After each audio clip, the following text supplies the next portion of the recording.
මේ දවස්වල පාතාල මැරයන්ට වගේම මහ පරිමාණ මත්ද්‍රව්‍ය ජාවාරම්කරුවන්ගේ ප්‍රධානම හතුර බවට පත් වෙලා ඉන්නේ පෑලිගොඩ අපරාධ කොට්ටාශයේ අධ්‍යක්ෂ රොහාන් ඕලුගල. රටේ පාතාල නමගේ අපරාධකාරයෙක් රැසක් විදේශ රටවලට ගොස් කුදලා ගැනීමට මූලිකත්වය ගත්තේ ඔහු. ඒ වගේම මේ වන විට ඕලුගල එම මෙහෙයුම්වල නිරත වනවා. මේ නිසාම රටේ අතිශය ජනප්‍රියතම පොලිස් නිලධාරියා බවට ඔහු පත් වී අවසන්.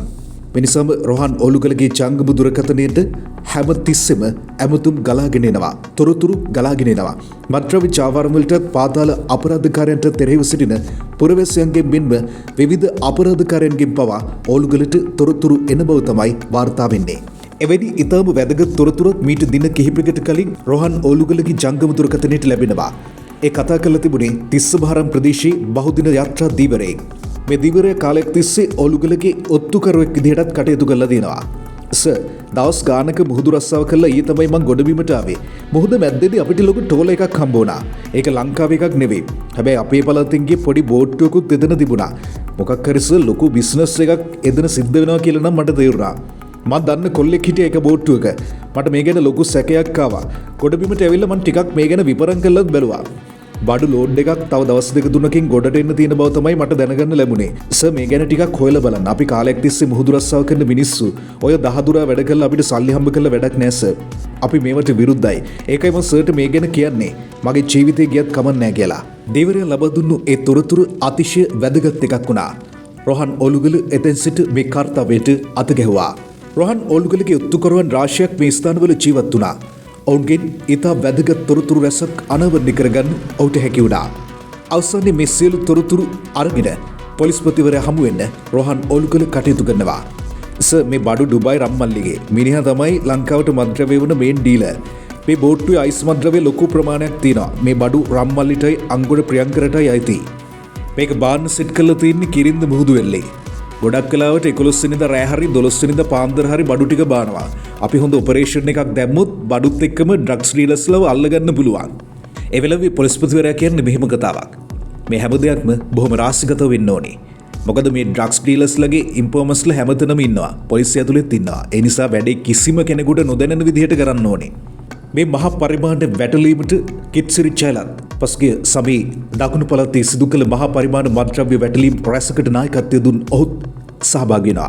දින කිහිපයක් තිස්සේ මෙහෙම සඳහා අවශ්‍ය කරන සියලු කටයුතු පිළිබඳව රොහාන් ඕලුගල සහ ජේෂ්ඨ නියෝජ්‍ය පොලිස්පති කිත්සිරි ජයලත් මහතා අතර දුරකථනයෙන් සාකච්ඡා කෙරුණා.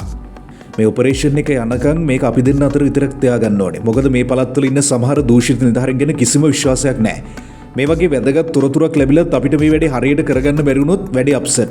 ඒ නිසා මේක අපි බොහොම රහස්‍යගතව කරන්න ඕනේ. කිත්සිරි ජයලත් ඇති වී තිබෙන තත්ත්වය පැහැදිලි කර රොහාන් ඕලුගලට උපදෙස් ලබා දුන්නා. සල්ලි වලට ඕන දෙයක් කරන්න පුළුවන්. මිනිස්සු විතරක් නෙවෙයි අපි අතර ඉන්න සමහර පොලිස් නිලධාරීනුත් ඉන්නවා. ඒ නිසා හැමදේම කල්පනාවෙන්. මේ වෙනකොට පෑලිගොඩ අපරාධ කොට්ටාශයේ සහකාර පොලිස් අධිකාරී රොහාන් ඕලුගල මහතා ඇතුළු නිලධාරීන් පිරිසක් තිස්ස මහරාමයට පැමිණ තිබුණා. කිත්සිරි ජයලත් මහතා දකුණු පළාත බාර් ජේෂ්ඨ නියෝජ්‍ය පොලිස්පති ලෙස පත්වීමෙන් පසු ප්‍රදේශය පුරා රාත්‍රී වෙන්ව අලියම් කාලී හදිසි මාර්ග බාධක මෙහෙයුම් වාහන පරීක්ෂා කිරීම පාමුර සංචාරය ඇතුළු ආරක්ෂක මෙහෙයුම් රැසක් සිදු කර තිබුණා. ඒ අනුව තංගල දිස්ත්‍රික්කය තුළ පමණක් මුහුදු තීරය ආශ්‍රිතව සහ ඒ අවට දෛනික මාර්ග 100කට අධික ප්‍රමාණයක් ඉදවීමට කටයුතු කර තිබුණා. ඒ අතරතුර කිත්සිරි ජයලත් රොහාන් ඕලුගලට දුරකථනයෙන් කතා කළා. සර් මට දැන් අන්තිම ඉන්ෆෝමේෂන් එක ආවා. බඩු ටික බාන්නේ කිරින්ද ඇදගල වෙරළට. අයිස් මත්ද්‍රව්‍ය ලොට් එකක් තමයි ඇවිල්ලා තින්නේ. මේ බඩු තිස්සමහරාමයට මුහුද අසන්න ගැඹුරු මුහුදේදී අපේ බෝට්ටුවකට පටවලා තින්නේ. එතන ඉඳලා මේ බෝට්ටුව කිරින්දට කිලෝමීටරයක් විතර ආසන්නයට ඇවිත් අයිස් ලොට් පැක් කරලා තියෙන පාර්සල් මුහුදට දානවා. ඒ පාර්සල් එකකට එකක් කඹවල බැඳලා තමයි මුහුදට දාන්නේ. එතන ඉඳලා මේ ඩ්‍රග්ස් ඩීලර්ස්ලගේ කෙනෙක් මේ කබයත් ඇඳගෙන ගොඩබිමට පීනලා එනවා. එතකොට කාටවත් නොදැරෙන්න අයිස් ටික පාර්සල් කරපු මලු ටික ගොඩට එනවා. අවසානයේදී මේ මත්ද්‍රව්‍ය තොගය අත්අඩංගුවට ගන්නට පොලිසියට හැකි වෙනවා. ඒ වන විට නිපුණ දෙනිගම මහතාගේ ප්‍රධානත්වයෙන් ගොඩබිම මෙහෙයුමද ක්‍රියාත්මක වෙමින් තිබුණා. ඇදගල වෙල්ලට රැගෙන එන මත්ද්‍රව්‍ය මලු කොළඹට රැගෙන යාමට සූදානම් සිටි පුද්ගලයන් 6 දෙනෙක් සුකොපබෝගේ වාහන 6ක්ද ඔවුන් අත්අඩංගුවට ගෙන තිබුණා. මත්ද්‍රව්‍ය තොගය සහ ජාවාරම්කරුවන් 6 දෙනෙක් අත්අඩංගුවට ගත් බවට සතුටුදායක පුවත රොහාන් ඕලුගල මහතා විසින් ජේෂ්ඨ නියෝජ්‍ය පොලිස්පති කිත්සිරි ජයලත් වෙත දැනුම් දුන්නා. අත්අඩංගුවටගත් අයිස් මත්ද්‍රව්‍ය සහිත පාර්සල් 19 කෙරින්ද වෙරළට ගෙනවිත් එතැන් සිට ට්‍රැක්ටර් මාර්ගයෙන් පොලිසිය වෙත රැගෙන යාමට වැටලීමට එක් සිටි නිලධාරීන් සමත් වුණා. දින ගණනක් තිස්සේ අතිශය වෙහෙස්කර වූ මෙහෙයුම ඉතාම සාර්ථක වූ බව පොලිස්පති නීතිඥ ප්‍රියන්ත වීරසූරිය මහතාට දැනුම් දීමට කිත්සිරි ජයලත් කටයුතු කරනවා.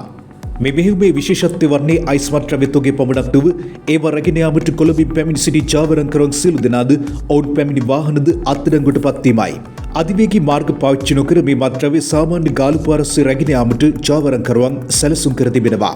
මාර්ගයේ සෝදිසි මෙහෙයුම් ක්‍රියාත්මක වන අතර පරීක්ෂා කිරීමට වෙනම මෝටර රථයක් ඉදිරියෙන් ධාවනය කිරීමටත් ජාවරංකරුවන් සූදානම් කර තිබුණා.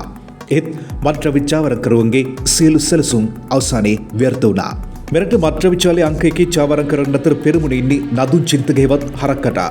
ඔහු මේ වන විට ඉන්නේ තංගල්ල බන්ධනාගාරයේ.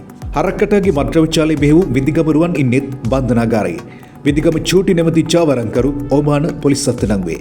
හරක්කටාගේ මත්ද්‍රව්‍ය විචාලයේ ඔහු සමීපයෙන් සිටින චරිත් සඳකැලුම් හෙවත් ඩුබයි රන්මල්ලි මේ වන විට මත්ද්‍රව්‍ය විචාලයේ පෙරමුණට ඇවිත් ඉන්නවා. පසුගිය දවසක දික්කැලේ අත්අඩංගුවට පත් වූ රුපියල් කෝටි 450ක මත්ද්‍රව්‍ය මෙරටට එවා තිබුණෙත් රන්මල්ලි විසින්. මෙසේ පොලිස් අත්අඩංගුවට පත්වන්නේ රන්මල්ලි එවන මත්ද්‍රව්‍ය තොග 1-2ක් පමණයි. තවත් ටොන් ගණනින් මත්ද්‍රව්‍ය ඔහු විසින් ශ්‍රී ලංකාව නැමැති සුන්දර දිවයිනට රැගෙන එනවා. විමර්ශන වලින් අනාවරණය වී ඇති අන්දමට මෙරට මත්ද්‍රව්‍ය විචාලයේ රජු බවට පත්ව සිටින්නේ අන්නාසි මොරිල්. කිල්ලුපන පොලේ අන්නාසි අලෙවි කරමින් සිටි මොරිල් මේ වන විට ඩුබයි රජයේ මහා ධනකුවරෙක් බවට පත්ව සිටිනවා. ඒ මත්ද්‍රව්‍ය චාවර භාරා උපයාගත් අති විශාල ධනස්කන්ධයෙන් අන්නාසි මොරිල් ඩුබයි රජයේ සිටින ජාත්‍යන්තර මත්ද්‍රව්‍ය විචාලයේ ප්‍රධානියෙක් සිටිනවා. ශ්‍රී ලංකාවට පමණක් නොව මොහු ලොව පුරා මත්ද්‍රව්‍ය බෙදා හරිමින් අති සුඛෝපභෝගී ජීවිතයක් ගත කරමින් සිටිනවා. රන්මල්ලි මත්ද්‍රව්‍ය තොග පිටි මිලදී ගන්නේද අන්නාසි මොරිල්ගෙන්. රන්මල්ලි පමණක් නොව කොස්ගොඩ සුජී කංචිපාන ඉම්රාන් ඇතුළු මෙරට තවත් ප්‍රධාන පිළි ජාවරංකරු රැසකට ටොන් ගණනින් මත්ද්‍රව්‍ය ලබා දෙන්නේ අන්නාසි මොරිල් විසින් බව සඳහන්. එනම් මේ වන විට ශ්‍රී ලංකාවේ කුඩු රජු බවට අන්නාසි මොරිල් පත්ව සිටිනවා. අන්නාසි මොරිල්ගේ මත්ද්‍රව්‍ය විචාලයේ ප්‍රධානියෙක් ලෙස සිටින ඩුබයි රන්මල්ලි හෙට දිනෙත් මත්ද්‍රව්‍ය තොග පිටින් මෙරටට පටවනු ඇති. ගෙනියන්න ආපු වාහන 7ක් අත්අඩංගුවට ගන්න අපිට හැකියාව ලැබුණා. ඉතින් මම හිතන්නේ මේක මෑත කාලීනව ඒ ආපු වාහන සියල්ලමත් එක්ක මේ ලංකාවට ගෙනාවු සියලුම මත්ද්‍රව්‍ය අත්අඩංගුවට ගත්ත පළවෙනි අවස්ථාව. ඉතින් ඒ නිසා මම මේක අවස්ථාවක් කරගන්නවා අපේ රටේ මහ ජනතාවගෙන් ඉල්ලීමක් කරන්නට මේ මත්ද්‍රව්‍ය උවදුර මැඩපවත්වන්නට මේක නවතා දමන්නට මේ වර්තමාන රජය විශාල වෙහෙසක් දරලා අපිට නිරන්තර උපදෙස් දීලා විශාල ශක්තියක් එනවා. මේ ශක්තිය ප්‍රයෝජනයකට අරගෙන අපි මේ අවස්ථාවේ මේ සංස්කෘතියට අනිවාර්යයෙන්ම තිත තියන්න ඕන. මේ රටේ මත්ද්‍රව්‍ය උවදුර සම්පූර්ණයෙන්ම පාලනය කරලා මේක නැති කරන්න ඕන. එහෙම නැති වුණොත් අද අපේ ගෙවල් වල අපේ රටේ අම්මලා කී දහහක් කඳුළු හලනවාද? අපේ රටේ තාත්තලා කී දහහක් අඬනවාද? තමන්ගේ දරුවා මත්ද්‍රව්‍යයට ඇබ්බැහි වුණාම මේක අපිට තේරෙන්නේ නැහැ. අල්ලපු ගෙදර අම්මගේ කඳුළු මේ ගෙදරට තේරෙන්නේ නැහැ. අල්ලපු ගෙදර ළමයා මත්ද්‍රව්‍ය වලට ඇබ්බැහි වෙලා යම් කිසි ඒ ගෙදර දරුවා විතරක් නෙවෙයි ඒ පවුලම විනාශ වෙනවා. ඒක මේ ගෙදරට තේරෙන්නේ නැහැ. මේ ගෙදරට තේරෙන්නේ ඒ කඳුළු මේ ගෙදරට ආපු දවසට. ඒ නිසා මේ වර්තමානයේ වන විට මේ ජාවාරම්කරුවන් විසින් මේ මත්ද්‍රව්‍ය ඉතාමත් ක්‍රමානුකූලවම අපේ දරු පරපුරට පුරුදු කරමින් යනවා. ඒ නිසා ඔබගේ නිවසට තාම මේ මත්ද්‍රව්‍ය කුසා ඇවිල්ලා නැත්නම් ඒක එන දවසත් වැඩි ඈතක නෙවෙයි. ජීවිතයේ දිනන්න හීන දකින හීන හැබෑවක් කරගත් ඔබට ඔබ මෙතෙක් ආ ගමන ගැන ඔබේ ව්‍යාපාර ගැන ලෝකයටම කියන්න අපෙන් ඉඩක්. විස්ටොක්ස් ඩිජිටල් අවකාශය හා දැන්ම අත්වැල් වැදගන්න.